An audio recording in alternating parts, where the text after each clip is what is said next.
കുറേ നാളുകളായിട്ട് നമ്മൾ കാണുന്ന ഒരു പ്രധാനപ്പെട്ട ഒരു വാർത്ത തന്നെയാണ് ആശാ വർക്കർമാരുടെ. ഇപ്പോൾ ഏതാണ്ട് 50 ദിവസം ആയിരിക്കുകയാണ്. അപ്പോൾ ഇപ്പോഴും അവർക്ക് വേണ്ട നീതി ലഭിച്ചിട്ടില്ല എന്നുള്ളതാണ് നമുക്കറിയാൻ പറ്റുന്നത്. കാരണം ഇപ്പോൾ വരുന്ന വാർത്ത എന്ന് പറഞ്ഞാൽ അവർ മുടിമുറിച്ചു എന്നുള്ളതാണ്. കുറേ കാര്യങ്ങൾ കേട്ടു. നിരാഹാരം കിടന്നു, കഞ്ഞി വെച്ച് തുടങ്ങിയതാണെന്ന് തോന്നുന്നു. കഞ്ഞി വെച്ച് തുടങ്ങിയപ്പോൾ അവസാനം മുടി മുറിച്ചു. പോരാത്തതിന് നമ്മുടെ എന്തായിരുന്നു തിരുവനന്തപുരത്തെ ആറ്റുകാൽ പൊങ്കാല വന്നപ്പോൾ അവര് പൊങ്കാലയും ഇട്ട്. അതെ, എന്നിട്ടും അവർക്ക് നീതി കിട്ടുന്നില്ല. കാര്യം നമ്മുടെ ആഗ്രഹ സാഫല്യത്തിന് വേണ്ടിയിട്ടാണ് പൊങ്കാല ഇടുന്നെന്നുള്ളൊരു വിശ്വാസമുണ്ട്. അതിൽ പോലും ഒരു ദൈവം പോലും കടാക്ഷിച്ചില്ല എന്നാണ് എനിക്ക് ഈ വിഷയത്തിൽ തോന്നിയത്. എന്താണ് ശരിക്കും ദൈവത്തെ വിട്ടിട്ട് നമ്മുടെ മനുഷ്യരിലേക്ക് തന്നെ നോക്കുകയാണെങ്കിൽ ബന്ധപ്പെട്ട അധികാരികൾ പോലും ഈ സമരങ്ങളൊന്നും കണ്ടില്ല എന്ന് നടിക്കുകയാണ്. അധികാരികൾ ഇത് തുടക്കം തൊട്ടേ കാണുന്നില്ല. അവർക്ക് ഇതിനകത്തൊരു താല്പര്യം ഇല്ലാത്തത് തന്നെയാണ് ഇപ്പോഴും ഇവർ ഈ ഒരു അവസ്ഥയിൽ എത്താനുള്ള കാരണം. അവസാനം നമുക്കറിയാം, ഒരു സ്ത്രീയുടെ സൗന്ദര്യത്തിന്റെ ഏറ്റവും അടിസ്ഥാനമായിട്ടുള്ള ഏറ്റവും പ്രധാനപ്പെട്ടുള്ള ഒരു ഘടകമാണ് മുടിയെന്ന് പറയുന്നത്. അതിപ്പോ അതുകൊണ്ട് തന്നെ നമ്മൾ മുടിയിൽ പല രീതിക്ക് പല കാര്യങ്ങളൊക്കെ ചെയ്യും. ഹെയർ സ്റ്റൈലുകളാണെങ്കിലും പല രീതിക്കൊക്കെ ചെയ്യും. അത്തരത്തിലൊക്കെ ഒരുപാട് കാര്യങ്ങൾ ചെയ്യുന്ന ഒരു സ്ഥിതിക്ക് ഇപ്പം നമ്മുടെ മുടി മുറിച്ച് കഴിഞ്ഞിട്ട് അവർ പ്രതിഷേധം നടത്തണമെങ്കിൽ അവരുടെ ഉള്ളിലെ വികാരം എന്തായിരിക്കും എന്നുള്ളത് നമ്മളെല്ലാവരും അത്രയും മാത്രം അവരുടെ ആ ഒരു വിഷമത്തെയാണ് ആ മുടിമുറിച്ച സമരത്തിലൂടെ അവർ നടത്തിയിരിക്കുന്നത്.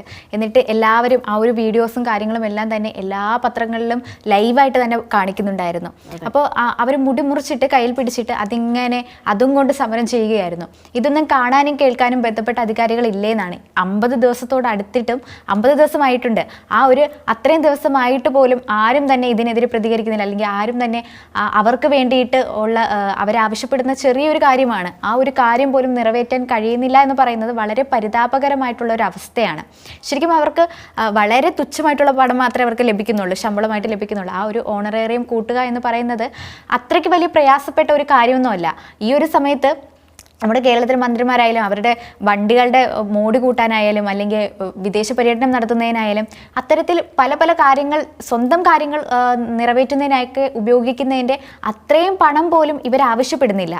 ഇവർക്ക് അത്യാവശ്യമായിട്ടുള്ള അല്ലെങ്കിൽ അടിസ്ഥാനമായിട്ടുള്ള ആ ഒരു ഓണറേറിയം വർദ്ധിപ്പിക്കുക എന്ന് പറയുന്നതിൻ്റെ കാര്യത്തിന് എന്തിനാണ് ഇങ്ങനെ മടി കാണിക്കുന്നതെന്നാണ് ഇവർക്ക് മനസ്സിലാവാത്തത്. ഇവർക്കൊന്നും മാത്രമല്ല, നമുക്ക് ആർക്കും തന്നെ മനസ്സിലാവാത്തത്. അതെ, നമ്മൾ ചെയ്യേണ്ട കാര്യങ്ങൾ ഏതെങ്കിലും ഒരു രീതിക്ക് അവരെ ഒന്ന് സഹായിച്ചിരുന്നെങ്കിൽ ഒരുപക്ഷെ അവരുടെ പ്രതിഷേധങ്ങൾ കുറഞ്ഞിരുന്നേ. ഇതിപ്പോ ഇത്രയും വലിയ രീതിയിലേക്ക് പോവുകയും എന്നാ എനിക്ക് തോന്നുന്നു അധികാരികളുടെ ഭാഗത്ത് നിന്ന് അവർ ചിന്തിക്കുന്നത് അവരവിടെ കിടന്ന് പ്രതിഷേധിച്ചോളും, നമുക്ക് അതിലേക്ക് തിരിഞ്ഞു നോക്കണ്ട എന്നുള്ളൊരു രീതിക്ക് തന്നെയാണ് തോന്നുന്നു അധികാരികളുടെ ഭാഗത്തു നിന്നും. അങ്ങനെ ആയതുകൊണ്ടായിരിക്കും ഒരുപക്ഷെ 50 ദിവസം വരെ നീണ്ടിട്ട് ഇന്നിപ്പോൾ മുടി മുറിക്കേണ്ട സാഹചര്യം വന്നത്. അല്ലാത്ത പക്ഷം അവരിത്രയും പ്രതിഷേധിക്കുന്നു. അവരെ നമ്മുടെ നാട്ടിൽ അല്ലെങ്കിൽ നമ്മുടെ സ്ത്രീകൾ നമ്മുടെ വനിതകൾ എന്നുള്ള രീതിക്ക് ഒരു പരിഗണന ഉണ്ടായിരുന്നെങ്കിൽ ഒരുപക്ഷെ അത് നേരത്തെ തന്നെ അതിന് എന്തെങ്കിലും ഒരു സൊല്യൂഷൻ ഏതെങ്കിലും വിധത്തിൽ ആ ഒരു പ്രശ്നത്തിന് ഒരു പരിഹാരം കാണാൻ വേണ്ടി ശ്രമിച്ചേനെ. അതെ, നമ്മളിപ്പോ നോക്കുമ്പോൾ മഴയെന്നല്ല വെയിലെന്നല്ല ആ ഒരു സമയത്ത് എല്ലാം സെക്രട്ടേറിയറ്റിന് മുന്നിൽ ഇങ്ങനെ സമരം കിടക്കുന്ന സ്ത്രീകളാണ് നമ്മൾ കാണുന്നത്. നമുക്കറിയാം, അതെ, ആർക്കും പുറത്തിറങ്ങാൻ തോന്നുന്നില്ല. അത്രയും കഷ്ടപ്പാട്, അത്രയും പൊള്ളുന്ന ചൂടാണ്. കാര്യം സൂര്യാതപം വരെ ഏൽക്കുന്ന അതുപോലത്തെ ചൂടാണ്. അങ്ങനെ ഉള്ളപ്പോൾ അവർ ഈ പുറത്ത് കിടന്ന് ഇത്രയും പ്രതിഷേധങ്ങൾ ഉണ്ടാക്കാൻ നേരത്ത് അവരുടെ ആരോഗ്യവും എല്ലാം പണയം വെച്ചിട്ടാണ് അവർ ഈ പ്രതിഷേധം നടത്തുന്നത്. കാര്യം അവരുടെ ആവശ്യം അത്രത്തോളം വലിയൊരു ആവശ്യമായതുകൊണ്ടാണ് അവർ അതിനു വേണ്ടിയിട്ട് ഇത്രയും കഷ്ടപ്പാടുകൾ സഹിക്കുന്നത്, ഇത്രയും ദുരിതങ്ങളൊക്കെ അനുഭവിക്കുന്നത്. എന്നിട്ടും അത് നമ്മുടെ ഭരണാധികാരികളുടെ ഭാഗത്തു നിന്ന് അവരെ കണ്ണു തുറന്ന് കാണാനുള്ളൊരു മനസ്സ് കാണിക്കുന്നില്ല എന്നുള്ളതൊരു വലിയൊരു പ്രശ്നം തന്നെയാണ്. എനിക്ക് തോന്നുന്നു തുടക്കത്തിൽ ഇതിനൊരു ഇനിഷ്യേറ്റീവ് എടുത്ത് അല്ലെങ്കിൽ ഒരു ചർച്ച നടത്തിയത് വീണ ജോർജ് മാത്രമായിരുന്നു. അപ്പോൾ അവർ വന്നിട്ട് നടത്തിയ ചർച്ചയിലും വളരെ നല്ല രീതിയിലുള്ള ചർച്ചയായിരുന്നില്ല. അതിലെ ഒരു ഡിസിഷൻ നന്നായിട്ട് മേക്ക് ചെയ്യാൻ പറ്റാത്തത് കൊണ്ട് തന്നെ വീണ്ടും അവർ സമരത്തിലേക്ക് കടക്കുകയായിരുന്നു. അപ്പോൾ അവർ പറഞ്ഞൊരു കാര്യം എന്ന് വെച്ചാൽ നമ്മുടെ ഫണ്ട്, അതായത് ദുരിതാശ്വാസ ഫണ്ടോ അല്ലെങ്കിൽ മറ്റൊരു ഫണ്ടിലൊന്നും പണമില്ല, ഇവർക്ക് കൊടുക്കാനുള്ള പണമില്ല എന്നൊരു കാര്യമായിരുന്നു പറയുന്നത്. ശരിക്കും അത് നമുക്ക് മനസ്സിലാവുന്നത് ഇത്രയും മാത്രം കടത്തിലാണോ നമ്മുടെ കേരളം? അല്ലെങ്കിൽ ഇത്രയും ഒരു തുച്ഛമായിട്ടുള്ള പണം ഇവർക്ക് കൊടുക്കാൻ മാത്രമുള്ള പണമൊന്നും ഇവരുടെ കയ്യിലില്ലേ? ഇത്രയും നമ്മുടെ നിന്നൊക്കെ പിരിക്കുന്ന നികുതിയും മറ്റു കാര്യങ്ങളൊക്കെ എങ്ങോട്ടേക്കാണ് പോകുന്നത്? ഇതൊക്കെ ഒരു അത്യാവശ്യമായിട്ടുള്ള ജനങ്ങളുടെ അത്യാവശ്യമായിട്ടുള്ള കാര്യങ്ങൾ പോലും നിറവേറ്റാനുള്ളൊരു പണം ഇവരുടെ പക്കൽ ഇല്ല എന്ന് പറയുമ്പോൾ നമ്മൾ എന്ത് അടിസ്ഥാനത്തിലാണ് നമുക്കൊരു അത്യാവശ്യം വരുമ്പോൾ നമ്മൾ പിന്നെ ആരെയാണ് സമീപിക്കുക? അത് ആരെയാണ് സമീപിക്കേണ്ടത്? എന്തിനാണ് ഭരണാധികാരികൾ, ജനപ്രതിനിധികൾ എന്ന് പറയുന്നത് തന്നെ ജനങ്ങളാൽ തിരഞ്ഞെടുക്കപ്പെടുന്നവരാണ്, ജനങ്ങളുടെ ആവശ്യങ്ങൾ നിറവേറ്റേണ്ടവരാണ്.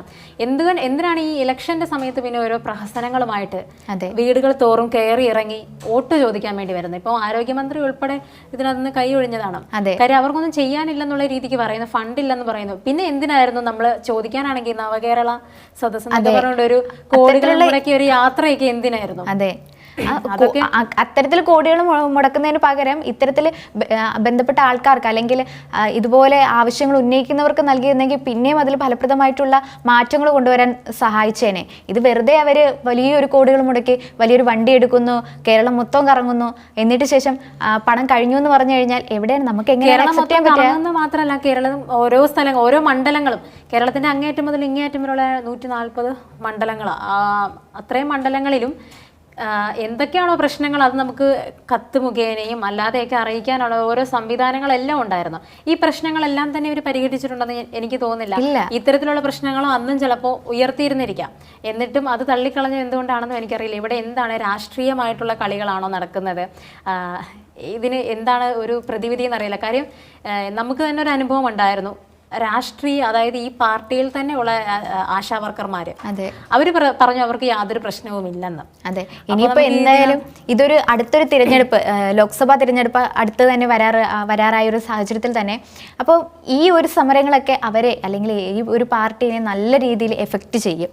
കാരണം അവരിപ്പോൾ ചെയ്തു വെച്ചിരിക്കുന്ന കാര്യമായാലും അല്ലെങ്കിൽ അവർ മൂലം ഭയങ്കരധികം ബുദ്ധിമുട്ടുന്ന ഒരു സമൂഹമാണ് ഇപ്പോൾ ചുറ്റിനുമുള്ളത്. അവരെ സപ്പോർട്ട് ചെയ്തുകൊണ്ട് മറ്റു കുറേ പേരുമുണ്ട്.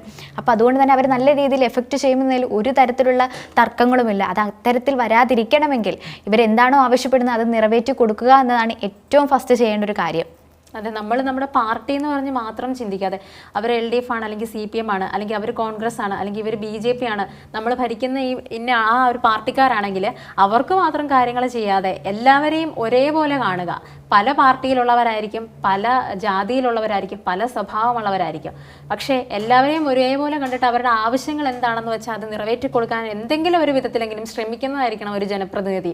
അല്ലാത്ത പക്ഷം ഒരു ജനപ്രതിനിധി ആവാൻ തയ്യാറെടുക്കരുത്, ഇത്തരത്തിലുള്ള സ്ഥാനങ്ങളിൽ വന്ന് നിൽക്കരുത്. അതായിരിക്കും നല്ലത്. അല്ലാതെ വെറുതെ നമ്മളിങ്ങനെ മന്ത്രിയാണ്, MLA ആണെന്നൊന്നും പറഞ്ഞുകൊണ്ട് മാത്രം യാതൊരു കാര്യവുമില്ല. നമ്മൾ എന്താണോ ചെയ്യേണ്ടത് നമ്മുടെ കർത്തവ്യം കൃത്യമായിട്ട് ചെയ്യാൻ വേണ്ടി നോക്കുക. അല്ലെങ്കിൽ എനിക്ക് തോന്നുന്നില്ല അവരേതെങ്കിലും ഭാഗത്തുനിന്ന് അവരുടെ ഒരു നല്ലൊരു ഇടപെടിയിൽ ഉണ്ടായിരുന്നെങ്കിൽ ഒരു പക്ഷേ 50 ദിവസം വരെ നീളത്തൂലായിരുന്നു, മുടി മുറിക്കേണ്ട ഒരു സാഹചര്യവും വരത്തില്ലായിരുന്നു.